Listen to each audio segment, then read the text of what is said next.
ఆసుపత్రిని లాంఛనంగా ఆవిష్కరించుకోవడం జరిగింది, ఓపెన్ చేసుకోవడం జరిగింది.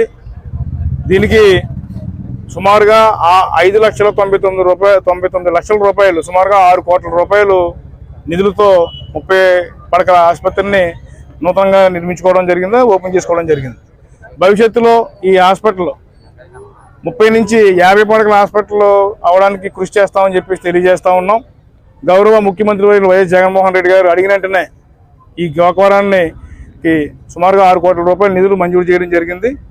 వెంటనే ఇన్ టైంలో ప్రత్యేకించి ఎవరైతే ఈ సంబంధిత కాంట్రాక్టర్ గారు ఉన్నారో ఆయన ఏ ఇబ్బందులు లేకుండా సకాలంలో ఇచ్చినందుకు ఆయనకి సన్మానం చేసి ఇప్పుడు మనం గౌరవించాం.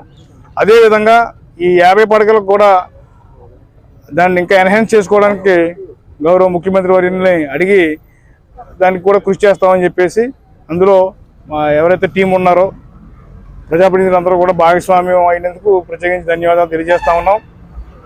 ఇంకా ఏమైనా ప్రత్యేకించి గోకవరానికి ప్రాముఖ్యత ఏంటంటే ఏజెన్సీకి ముఖద్వారంగా ఉంది కాబట్టి ఎక్కువగా ఇక్కడ ఈ హాస్పిటల్ సంబంధించినటువంటి సర్వీసులు ఎక్కువగా అవసరం అవుతాయి కాబట్టి ఇక్కడ ఈ ప్రాధాన్యత ఇవ్వడం జరిగిందని చెప్పేసి మీకు తెలియజేస్తా ఉన్నాం. రాజకీయ పరంగా ప్రస్తుత విమర్శల్లో మీరు వైసీపీలో కంటిన్యూ అవుతారా లేదా పార్టీ ఎదురు చేద్దాం, కంగారే ఉంది. ఇంకా ఇప్పుడు ఇంకా ఏం కాదు కదా.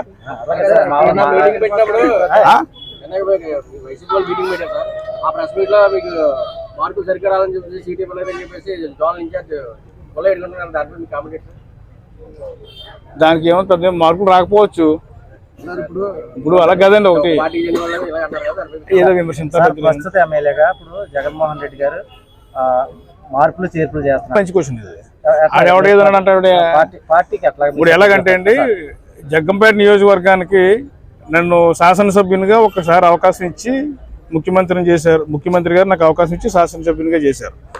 ఇటువంటి హాస్పిటల్స్ అని ఇంకా డెవలప్మెంట్ యాక్టివిటీస్ అదేవిధంగా సంక్షేమ పథకాలు అన్నీ కూడా వారి సౌజన్యంతో మనం డెవలప్మెంట్ యాక్టివిటీ చేసుకోవడం జరిగింది. ఇప్పుడు ఉన్నటువంటి ఈక్వేషన్స్లో రకరకాల ఈక్వేషన్స్ ఉంటాయి, పొలిటికల్ సినారియోస్లో రకరకాలుగా ఉంటుంటాయి. ఇప్పుడు నాకన్నా బెటర్గా ఉన్నటువంటి వాళ్ళని తీసుకొచ్చి చేయడం వల్ల పార్టీకి మేలు జరుగుతున్నప్పుడు వాళ్ళని ఆహ్వానించాలా. అట్ ది సేమ్ టైం అందరూ కలిసి ప్రయాణం చేయాలా. ఇప్పుడు అందరికీ ఇక ఉన్నటువంటి కేడర్ అందరికీ ఎవరికి ఇబ్బంది లేని పరిస్థితుల్లో జగన్మోహన్ రెడ్డి గారు తీసుకున్న నిర్ణయాన్ని అయితే నేను స్వాగతిస్తూ ఉన్నాను, సంతోషమే. కాకపోతే ఏంటంటే అట్ ది సేమ్ టైం నేను ఎమ్మెల్యేనా లేకపోతే ఇంకొకరు ఎమ్మెల్యేలని కాకుండా మొత్తం అందరితో కోఆర్డినేషన్ చేసుకుంటే ఏ రకమైన ఇబ్బందులు ఉండకుండా ఉంటే నాకు చాలా ఇబ్బంది లేకుండా ఉంటుంది. ఏదో కామెంట్ చేసేమంటున్నారు, కామెంట్ ఏముంది, ఏ చెప్తుంటారు ఏముంది. రాజకీయం అనగా రకరకాల కామెంట్ చేస్తారు కదా. వేరే పార్టీ మారుతున్నామని వాళ్ళు వస్తున్నారు, మీరు రానివ్వనని. పార్టీలు మారుతామని ఎవరు చెప్పాడు?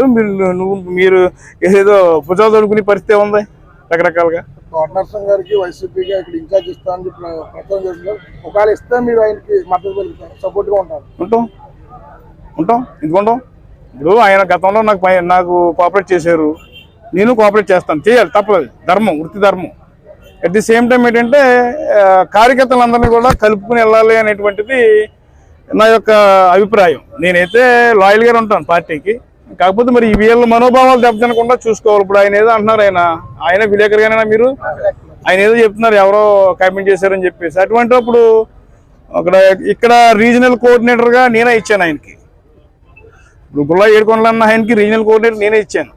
మరి కామెంట్ చేసాడని చెప్పేసి అన్నా నేనైతే వినలేదు. మరి అటువంటిప్పుడు వీళ్ళందరికీ మనోభావాలు దెబ్బతింటాయి కదా. ఇవి లేకుండా జాగ్రత్తగా ముందుకెళ్తే పార్టీ ముందుకెళ్తారు. చేసిన వాళ్ళు నాకు అనుకూలంగా చేయలేదండి. పలానా తోటనరసింహ గారికి ఏదో ఇన్ఛార్జ్ ఇస్తున్నారట, ఆయనకి మాకు కుదరదని చెప్పేసి ఆయనకి వ్యతిరేకంగా చేశారు తప్ప నాకు అనుకూలంగా చేయలేదు. నాకు అనుకూలంగా చేసి ఉంటే వేరే ఇక్కడ ఉండేవారు వాళ్ళు. ఇప్పుడు రాజకీయంగా రకరకాల ఈక్వేషన్స్ అండి. మనకి ఇచ్చినటువంటి టెన్యూర్లో మనం ప్రజలకు ఏం చేసాం, ఏ రకంగా సర్వీస్ చేసాం, ఏ రకంగా సేవ చేసాం అనేటువంటిది నా యొక్క పర్సనల్ ఒపీనియన్. మంచి జరగాలి, అందుకు చేయాలి. ఇప్పుడు ఇంకా ఎలక్షన్స్ చాలా దూరం ఉన్నాయి, రకరకాల ఈక్వేషన్స్ ఉంటాయి.